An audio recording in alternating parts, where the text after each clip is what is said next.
घर में वॉशरूम कैसा है, आटा कौन सा खाते हो, दीवार पर कौन सा पेंट है। अब आप सोच रहे होंगे ये क्या सवाल है यार, लेकिन जनगणना में यही सब पूछा जाता है। क्योंकि जनगणना सिर्फ लोगों को गिनने की कहानी नहीं, ये पूरे देश की जिंदगी समझने का तरीका है। भारत में आखिरी जनगणना 2011 में हुई थी और 2021 की जनगणना कोविड के चलते रुक गई। लेकिन अब सरकार ने फुल प्लानिंग के साथ ऐलान कर दिया है कि नई जनगणना जल्द ही शुरू होगी। तो अब जब अगली बार कोई कर्मचारी आपके दरवाजे पर दस्तक दे, तो समझिए आप सिर्फ जवाब नहीं दे रहे, आप देश के फ्यूचर की स्क्रिप्ट लिख रहे हैं।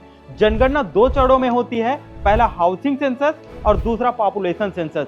हाउसिंग सेंसस में पूछा जाता है दीवार मिट्टी की है या ईंट पत्थर की, फर्श पर टाइल्स है या अभी भी कच्चा है, छत पक्की है या टिन की छत में बरसात झेली जा रही है। और सबसे बड़ा सवाल, वॉशरूम है या नहीं, अगर है तो वो प्राइवेट है या कम्युनिटी वाला, और वेस्ट जाता कहाँ है, सेप्टिक टैंक, सीवर या कहीं और। अब रसोई की बात करें तो खाना किस आटे से बनता है, गेहूं, ज्वार, बाजरा या रागी, गैस सिलेंडर है या अभी भी चूल्हे पर खाना पक रहा है, गोबर के कंडे और लकड़ी से धुआं उड़ता है या एलपीजी की लौ जल रही है।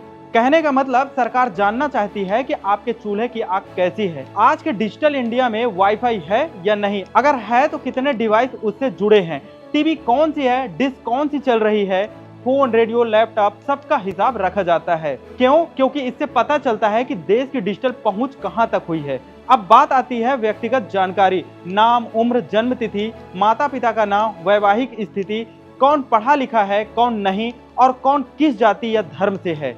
यहाँ तक कि यह भी पूछा जाता है आपको कौन सी भाषा बोलनी, पढ़नी और लिखनी आती है, और नौकरी कर रहे हैं या घर पर हैं। हर एक सवाल, हर एक जवाब देश की प्लानिंग में एक ईंट की तरह काम करता है।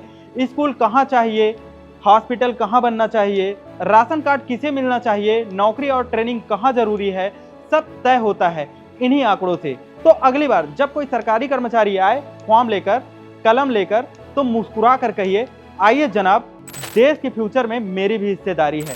नमस्कार।